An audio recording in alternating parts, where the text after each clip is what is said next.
Quickly हम दिखाते हैं जो जलसों के शेड्यूल अनाउंस किए हैं इमरान खान साहब ने पंजाब में जो होने वाले हैं, ये 6 मई से 19 मई, क्योंकि इसके बाद जो है वो इस्लामाबाद में लॉन्ग मार्च की कॉल देंगे, एग्जैक्ट डेट बताएंगे, और क्या वो फिर एक धरने में कन्वर्ट होगी या नहीं होगी ये भी ऑब्वियसली अभी तक इसके बारे में क्लैरिटी नहीं है। जब बात करते पीटीआई वालों से तो कहेंगे ये हमारा ये सरप्राइज है।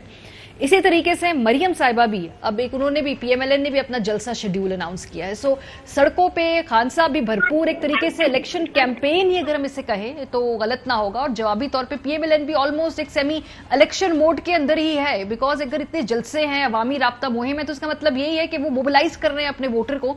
सो चौधरी साहब, ये एक छोटी मोटी इलेक्शन से पहले की एक्सरसाइज होती है जहां पे आप बहुत ज्यादा इस तरह से अवामी राब्ता मुहिम करते। खान साहब को तो चलो ठीक है, समझ में आ रही है क्योंकि वो अपने चाह रहे कि ज्यादा से ज्यादा इस बयानी के बारे में हमें बात करूं। ये पीएमएलएन काउंटर करने के लिए जलसे कर रही है या फिर इन जलसों की क्या इस वक्त आपको समझ में आ रही? खान साहब का जवाब देने के लिए जलसे हो रहे हैं क्योंकि गवर्नेंस तो वो ऑलरेडी उन्होंने विफाक में करनी है। नहीं, वो तो इसलिए कि हम जलसे कर रहे हैं और हमारी भी बड़ी ताकत है और खान का जलसा बड़ा है तो हमारा भी जलसा बड़ा है, तो ये कोई इतनी बात नहीं है, वजह ऐसी है। लेकिन उनको एक चीज जो समझ नहीं लग रही कि अब पूरी कौम जो है वो तो उधर निकली हुई है। अब अगर उसको ये वेव के मुकाबले में कि काउंटर वेव मुकाबले पैदा करना चाहें सियासी, तो उसका इनके पास कोई बयानिया, कोई ऐसा हकायक नहीं है जिसकी बुनियाद पर लोग कहें कि नहीं शहबाज शरीफ गवर्नमेंट जो है वो ठीक है और इमरान खान गवर्नमेंट जो है वो गलत निकाली नहीं गई थी, बल्कि वो ये इनके साथ खड़े हो जाए। अब आपने देखा है कि 1 महीना हो गया है, फजल रहमान का कोई बयान नहीं है, जी बाकियों का भी जो है बड़ा खानापुरी है, स्वाय ये मोहतरमा जिन्होंने अभी कहा ये झूठ है, वो फलां है, इम्कान है। भाई आपने कमीशन बनाना है, वो बनाए, उसको फैसला करने दे, फैसला तो आपने पहले कर दिया है। तो ये कमीशन वाला शॉर्ट चॉइस मैं दोबारा सुनवा देती हूँ, चूंकि अब आपने कहा ना, हम ये चाहते हैं दोबारा सुन ले कि वो जज, जुडिशनरी, एग्जीक्यूशनर, मतलब कि अभी अगर इंक्वायरी हो रही है उससे पहले कह दिया जाएगा कि ये झूठा है। सो ऑब्वियसली फिर उस कमीशन के कयाम और उसकी फाइंडिंग्स के ऊपर कोई हमेशा वो कंट्रोवर्शियल ही रहेंगी। क्या कहा है मरियम बीबी ने, जरा सुनिए। हुकूमत पाकिस्तान ने यह फैसला किया है कि ये जो तमाशा लगाया हुआ है बैरूनी मुल्क साजिश का, ये जो इल्जाम तराशी की जा रही है, ये जो मुल्क को सुबह दोपहर शाम इल्जामात लगाए जा रहे हैं, इसका इंक्वायरी कमीशन बनाने का फैसला किया गया है। और वो इंक्वायरी कमीशन जो गैर जानिबदार होगा, जो मुनसिफाना तरीके से इस बात का फैसला करेगा कि ये जो बैरूनी मुल्क साजिश का ड्रामा है इसके असल किरदार इमरान खान साहब हैं। ये इंक्वायरी कमीशन इंडिपेंडेंट होगा और इसकी तमाम इंक्वायरी पाकिस्तान की आवाम के सामने की जाएगी। इसके टर्म्स ऑफ रेफरेंस अगली काबीना की मीटिंग में रखे जाएंगे, जो काबीना से अप्रूव होकर ऐसा सरबराह मुकर्रर किया जाएगा जिसके ऊपर कोई उंगली नहीं उठा सकेगा। जी साबिर साहब, यानी कि वो जो अल्फाज दोबारा इसलिए सुनवाए ताकि वो उसको कॉन्टेक्स्ट भी समझ में आ जाए कि इस कमीशन के नतीजे में पता चलेगा कि इस पूरे साजिश के पीछे इमरान खान साहब खुद हैं। लेकिन बात यह है कि अब कमीशन किस चीज का बनना है ये तस्लीम कर लिया गया है 2 नेशनल सिक्योरिटी कमेटी मीटिंग में कि ये मरासला एक हकीकत पर मबनी है और एक हकीकी तौर पे वाक़या पेश आया वाशिंगटन में। उसमें डोनाल्ड लू थे, अंडर सेक्रेटरी ऑफ स्टेट, उनके साथ एक और अंडर सेक्रेटरी थे, 2 ऑफिसर थे, और उस मीटिंग में हमारे एम्बेसडर थे असद मजीद, डिप्टी हाई मिशन थे, नंबर 3 डिफेंस अताशी थे जो ब्रिगेडियर रैंक के ऑफिसर होते हैं, ब्रिगेडियर होते हैं, वो थे। वहाँ पे उन्होंने पूरी की पूरी एक गुफ्तगू की है डोनाल्ड लू ने, और उसमें उन्होंने बहुत सारी बातें की हैं, नाम लेकर की हैं, और उसमें दौरा रूस डिस्कस हुआ है, उसमें चाइना डिस्कस हुआ है, उसमें तहरीक-ए-एतमाद डिस्कस हुई है। उसके बाद उन्होंने बाकायदा तौर पे डोनाल्ड लू ने 2 और 2 मेक 4 2 और 2 4 की तरह انہوں نے اپنا پوائنٹ آف ویو دیا ہے کہ یہ ہو، ایسا ہوا تو یہ ہوگا، یہ ہوا تو یہ ہوگا. اس میں سب کچھ وہ ایز اٹ از رپورٹ ہوا ہے، اور رپورٹ بھی ہوا ہے ڈونلڈ لو کے انورٹڈ کاماز بند میں ان کے جملے ایگزیکٹ رپورٹ ہوئے ہیں.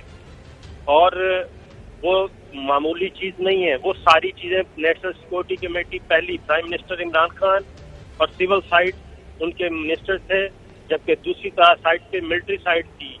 Chairman joint chief of staff committee general Nadeem Raza تھے، army chief general Qamar Javed Bajwa تھے، ایئر چیف تھے، بحریہ کے چیف تھے، D G I S I تھے، ڈی جی آئی بھی تھے. یہ سارے کے سارے موجود تھے. اس میں وہ خط، وہ مراسلہ ایک حقیقت تسلیم کیا گیا. پاکستان کے اندرونی معاملات میں کھلم کھلا مداخلت کر دی گئی، اور اس کا جو کانٹینٹ ہے اس کو ایڈمٹ کیا گیا ہے، اس کی ایڈمیشن ہو چکی ہے. جو کانٹینٹ ادھر سے آیا ہے اس کے مندرجات کو حقیقت تسلیم کر لیا گیا ہے. اس کے بعد گورنمنٹ چینج ہوتی ہے، اور ایز پر اس مراسلے کا جو کانٹینٹ ہے اس کے مطابق اس کے بعد نئی گورنمنٹ آتی ہے. نئی گورنمنٹ بھی نیشنل سیکورٹی کمیٹی کی میٹنگ کال کرتی ہے. ملٹری سائڈ وہی ہے جو کہ عمران خان صاحب کی وقت تھی. سول سائڈ تبدیل ہوتی ہے، اور اس میں اسد مجید صاحب خود آتے ہیں جو ایمبیسیڈر ہیں، جنہوں نے یہ مراسلہ بھیجا. ڈیفینس اٹاشی نے بھیجا، وہ ایک الگ چیپٹر ہے. وہ آ کے اس کو سرٹیفائی، ان کو تصدیق کرتے ہیں کہ جناب یہ بالکل یہ باتیں ہوئیں، یہ سب کچھ میں نے رپورٹ کیا، اور یہ میری قومی فریضہ تھا، اس لیے میں نے امیڈیٹلی اس کو بھیجا کہ یہ کیا ہو رہا ہے، یہ تھریٹس تھے پاکستان کو. یہ سب کچھ تسلیم ہو چکا ہے. اب یہ جو ٹی او آر ہیں جو اسی اتنے عرصے سے یہ پھنسے ہوئے ہیں، یہ چاہتے یہ ہیں کہ ایسے ٹی او آر بنائیں کہ یہ مٹی ڈال دی جائے. اب دوسری نیشنل سیکورٹی کمیٹی کی جب میٹنگ ہوئی ہے، اس میں میں زیادہ نہیں جاتا ڈیپ، اس میں بھی پھر پچھلی کمیٹی کے منٹس کو بھی ایڈمیشن ہوا، اس کو بھی ایڈمٹ کیا گیا، اس کو حصہ بنایا گیا. میں لکھا ہوا تھا کہ جی اس کے انویسٹیگیشن کی ہے انویسٹیگیشن ایجنسیز نے، اور یہ سازش نہیں ہے. تو بھائی نہ تو پرائم منسٹر عمران خان نے کسی انویسٹیگیشن کا آرڈر کیا، نہ شہباز شریف صاحب نے انویسٹیگیشن کا آرڈر کیا. جب دونوں نے آرڈر ہی نہیں کیا تو انویسٹیگیشن کیسے ہو گئی؟ اور یہ ساری چیزیں ہو گئی ہیں. اور پھر یہ ہے کہ سازش اور مداخلت، سازش کوئی بتانے والا تھوڑی بتاتا ہے کہ میں سازش کر رہا ہوں، وہ تو پلاننگ کر رہا ہوتا ہے.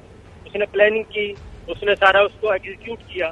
تو یہ چیزیں ایک طرف بھائی پرائم منسٹر شہباز شریف کی سربراہی میں نیشنل سیکورٹی کمیٹی تسلیم کر چکی ہے اس مراسلے کو. سو یہ معاملہ ابھی اتنا آرام سے جان نہیں چھوڑے گا. یہ جو بیانیہ ہے خان صاحب کا، ایک تو یہ پاپولر بھی بہت ہے، اور یہ حکومت کے obviously سر کا درد ہے. تبھی ایک مہینے بعد بھی آج ایک کمیشن کی بات سامنے آئی. چوہے صاحب، یہ ہو سکتا ہے کہ کمیشن بنائیں، ٹی او آرز آپ طے کر لیں، اور اس کو پھر مانے نا جو دوسری گریف پارٹی ہے، تو پھر اس کی جو اخلاقی حیثیت کیا ہوگی جب اس کمیشن کے اوپر اتفاق ہی نہیں ہے؟ نہیں، ایک تو آپ نے پہلے ہی ابھی جیسے صابر شاکر فرما رہے ہیں کہ ایک پیرا اور لکھ دیا تھا کہ ہم نے وہ اس کی تفتیش کرائی ہے، تو وہ کوئی سازش کا ثبوت نہیں ملا. بھئی کس کو پوچھ کے آپ نے کرائی ہے، کہاں کرائی ہے؟ تو اس طرح اب یہ ایک اور کمیشن بناتے پھر اس کی کیا ضرورت ہے؟ اصل میں ان کی کمیشن وغیرہ کو 22 کروڑ لوگ اب نہیں مان رہے. پرابلم میں یہ بتا رہا ہوں، وہ اس کے ساتھ کھڑے ہو گئے ہیں جو باہر کھڑا ہے. آج ابھی آپ بات کر رہے تھے شہباز گل کے، ان کے سیکرٹری کے طور پر ساتھی ہیں ان کے جبار گل، عبد الجبار یا جابر علی. وہ بھی جو اسی گاڑی میں تھے، وہ کہتے ہیں کہ گاڑی کو جان بوجھ کے ٹکر مار کے ہمیں مارنے کی کوشش کی گئی ہے. اور وہ شہباز گل جو ہے اس وقت ہسپتال میں ہے، ان کو کافی چلیں جی اللہ خیر کرے. بہت ہی ویسے گاڑی کی حالت دیکھیے، بڑا ہی برا حال ہے. وہ بڑی میریکلسلی وہ ہے، ان کو کوئی چوٹیں خاص نہیں آئی. بریک پہ جاتے ہیں جی، واپس آئیں گے تو obvious اس کے بعد یہ پورے گرم موسم کے اندر لوگوں کو موبلائز کرنا اور کیا یہ آسان ہوگا؟ پھر اس کے ساتھ ساتھ نون لیگ کے حوالے سے خواجہ آصف صاحب نے آن ریکارڈ کہا کاشف عباسی صاحب کو کہ ہم سے نہیں نکلتے لوگ سڑکوں کے اوپر.